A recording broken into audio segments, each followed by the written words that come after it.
بس على اسم برنامج عشان نخلي ماما تفتح التلفزيون. ماما بس بجد والله. مش اكتر والله. قول لها الشيف شربيني بتاع الشارع. الصيف اللي حصل لك في 2017 بكوبليه من اغنيه. تملي معاك. معانا؟ لا مش معاك. عندي ظروف. ليه دنيا الواحد بيفكر في ناس بايعاه والجو ده. كلهم بقى. خوازيقي تعبانه جدا، ايه اعمل فيها ايه؟ الدنيا وحشه جدا.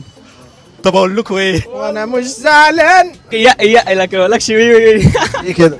انا قلبك. ايوه انا مهما كبرت صغير. اقسم بالله. والله انا مهما عليت مش فوق. احنا بنقول للراجل ده اوصف لنا 2017 بكوبليه من اغنيه تناسب اللي حصل لك فيها. انت بقى ايه اللي حصل لك في 2017 وتقيس؟ غدارة يا باشا. الدنيا غدارة. تعبت والله. ايه الاغنيه دي؟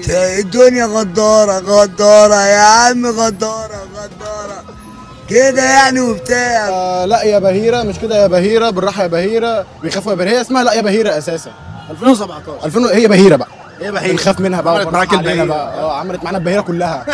ما يستاهلوش. ما يستاهلوش. انا بتقطع من جوايا ونسيت طعم الفرح. لا اللي راح مع السلامه يا فلوس. هي كل حالاتها ماديه. رايح ده كان كانت فترة حلوة وأجمل إحساس يعني. بس يا حبيبي الحمد لله كويس. ماله يا حاج؟ نقول لأم كلثوم فات الميعاد او حاجه زي كده. عارف اللي هو عيد ميلاد جرح انا بتاعت يا مبسوط ما بين شيم خبى الشمس بكرشي مالي عازة بس مش مطول غدا يوم افضل. لسه لحد دلوقتي ما فيش فنان حزين يعني قدر يوصفها، فمش لاقي. هاني شاكر ومصطفى كامل ومحمد محمد هم متفائلين. هقول كلمه واحده بس، وحشتيني. ايه؟ وحشتيني. عمرو حسن. تقسى عليا انا. يا ابني أنت لو 2017 نوصفها بأغنية حزين هنقول إيه؟ عشان انت زملكاوي صح؟ عشان إحنا زملكاوية. مهما بكاني هيجي يوم وأرجع أفرح معاه من تاني. مع السلامة يا حبيبي، مع السلامة يا بطل.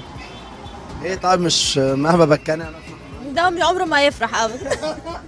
ده زملكاوي. يا اللي بتسأل عن الحياة خدها واخدناها. عايزك توصف لي اللي حصل لك في 2017 بكوبليه من اغنيه. انا خدت الضربه بجد. مدرب حد ليا. انا خدت الضربه بجد. عايزين نرقص. يلا ماشي، ما هو مفيش ميوزك. انا خدت الضربه بجد. انا خدت الضربه بجد. اوصفي اللي حصل لك في 2017 بكوبليه من اغنيه. فيها حاجه حلوه ولسه اللي جايه. سيجارة جابت سيجارة، وجوان جاب جوان، حباية جابت شريط. هي دي. اسمع الاغنيه دي. بسمعها والله. اقسم بالله. أقسم بالله بسمعها. اسمعها في العربيه بالموتوسيكل بتاعك ده. وأنا ماشي عشان خاطر حاسس إن الشعب كله ماشي متيس كده.